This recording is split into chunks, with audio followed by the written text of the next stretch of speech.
everyone. So many of you may have noticed I've been talking a lot about like metabolic damage or adaptive thermogenesis recently, and I really do believe this, having experienced it in the past, and obviously not even thinking about it. I've done loads of training. I've gone up in the weight when I've stopped the training. Whilst kind of almost in a refeeding position, I remember feeling it, like feeling the hunger needs, and then I remember gaining a bit of weight, and then I kind of remember just like dropping the weight, and then going back to kind of like one of my body set points, which was around high 70s, it seemed. But then I never obviously stayed doing what I was doing for that long, so it never stayed there. One of the things that I want to talk about though is the fact that obviously we have all these plant-based doctors who are giving some great advice and things like this, especially talking about the plant-based meals and plant-based like diet and lifestyle kind of thing.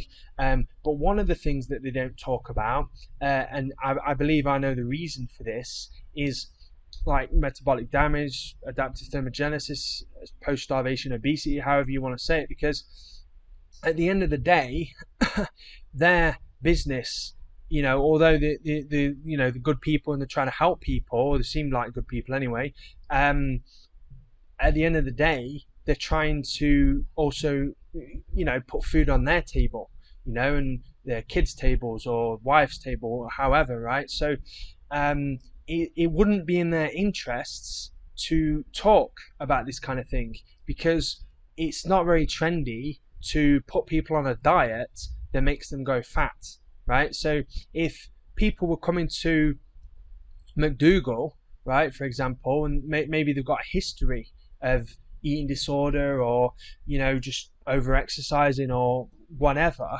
and they weren't eating enough, and then they come to his diet, and he says, wow, just eat unlimited carbs, eat as much sugar as you want, all of this sort of stuff. And then people started gaining weight. They would be like, just like with just like with Freely and during Rhonda's advice, they were saying people just like smashing the carbs and things like that, and then people were getting fat. People like High Carb Hannah were getting fat, and they were coming back, after 2 or 3 months of doing the diet, and like, oh, I've gained like 20-30 pounds, and this diet doesn't work, blah blah blah blah. And then next thing we know, that they're coming off it and they're going straight back to calorie restriction, and they've been in the cycle ever since.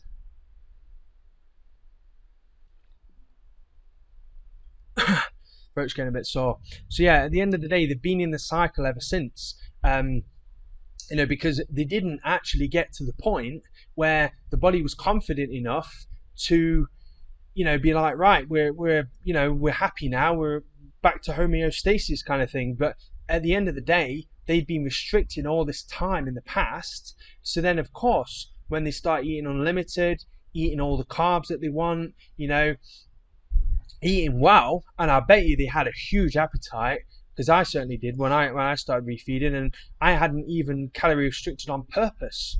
It was like probably over a period of time, several meals or several months or whatever I'd done it for, and I was starving for it. So these people, I mean, we've seen Stephanie Baltimore. She at one point was happily eating 10,000 calories. That's how starved her body was. And even a boyfriend, who's even on steroids, and he couldn't even eat those kind of calories, right? And his body is almost superhuman, right? So, and obviously she's a petite girl. I mean, he's quite petite as well, like in stature. But the point is, they have these huge appetites, and that's because what the body does is, as soon as you introduce unlimited calories or unlimited carbs, or or just unlimited food, the body's like, wow, we need to grab this as much as we can, and it literally just starts storing it. If you think of your body like, I don't know, maybe like I don't know, just basically just grabbing all of the the nutrients and stuff and just throwing them into like storage deposits, you know, which obviously is fat.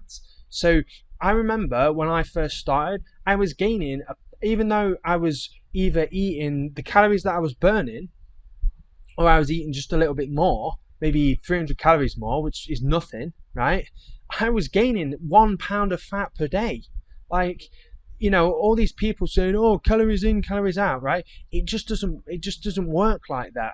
For sure, you know, yeah, you eat too many calories, you know, coming from the wrong sources, and you're on the standard American diet, maybe you'll gain some fat, whatever. But this doesn't apply when you're actually eating the human diet, right? If you feed a cow too much grass, if that's even possible, do you think the cow will get fat? I really don't think so. At the end of the day, if we eat our human specific diets, you know, the diet that's optimal for us humans, you know, fruits, starches, you know, basically simple sugars really, and some vegetables, like a handful.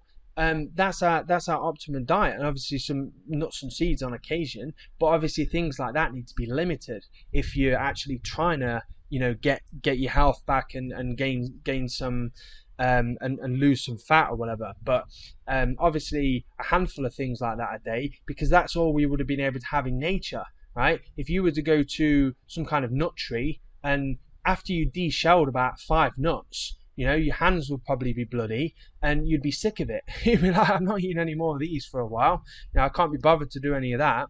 So you'd probably eat like 5 nuts. Here, they come in bags, and you can literally just cut. This is what I used to do. I used to cut a section off and just pour them in, you know, almost like a funnel, like pouring peanuts in, salted peanuts and stuff. So yeah, at the end of the day, the doctors don't talk about this kind of stuff, because they would have like seriously bad publicity. You know, the whole McDougall starch solution, or whoever, you know, what other plant-based doctors and things, their whole business model and, you know, reputation would be just turned to shit. And it might even be on a bigger scale, you know, than obviously like Durum, Rhonda and Freely got, because maybe they're bigger, I don't know. I mean, they've certainly got like books on Amazon and stuff, and it's pretty mainstream. It's not like you know, kind of like almost like a cult following kind of thing on YouTube, where just a few people on YouTube are following them, or a few thousand or whatever.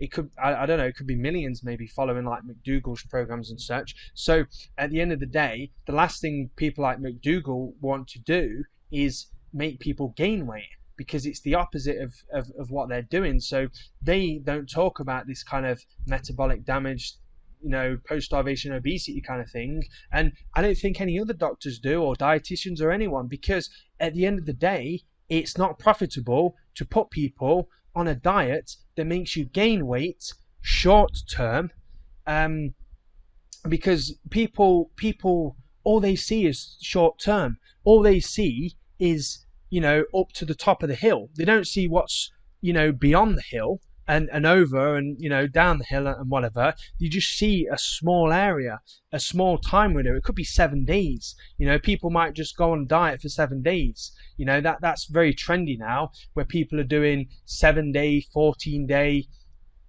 4-week plans and things like that. And they literally do that.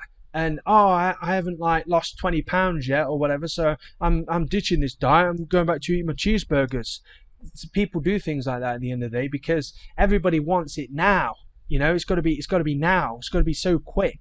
Whereas at the end of the day, you know, you certainly didn't gain fat or, you know, ruin your metabolism or whatever in a week, and you're not going to fix it in a week, right? It's like if you've been restrictive dieting, whether by accident or through overtraining or whatever, or maybe you've just had a purist mindset where, you know, you can only eat fruit and, you know, you sit outside in the sun and like recharge or whatever.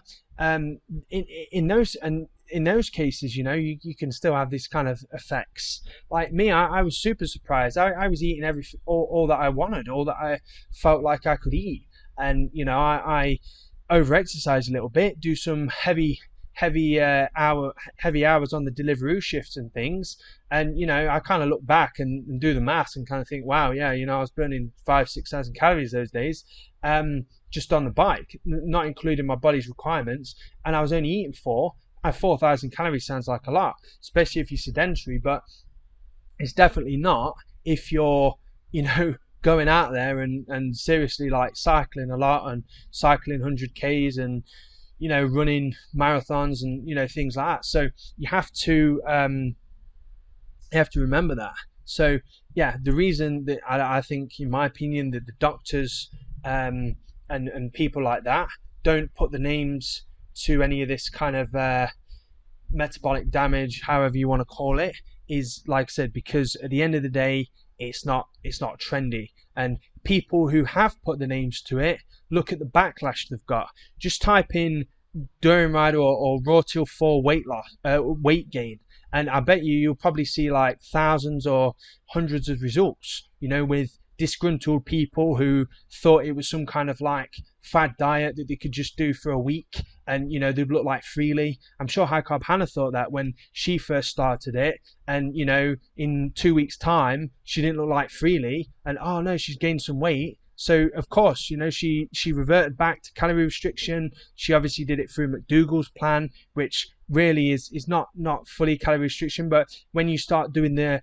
McDougall's maximum weight loss plan, where you're putting in half vegetables, half starches and stuff, then yeah, that is calorie restriction. So at the end of the day, that's the kind of thing that happens. So this is why this isn't more talked about, because there's no money in it, right? The person who didn't make the study on this, how come other studies haven't been made since? It's because there's no money in it. It doesn't make money. Like, gaining weight is an industry that makes no money. Losing weight is an industry that makes billions, maybe trillions, right? So anyway, these are my thoughts on this. Let me know your thoughts on this whole subject and whether you believe how credible it is or whatever. But at the end of the day, the proof's in people's experiences. I've looked at this kind of thing. I've seen thousands, mainly girls.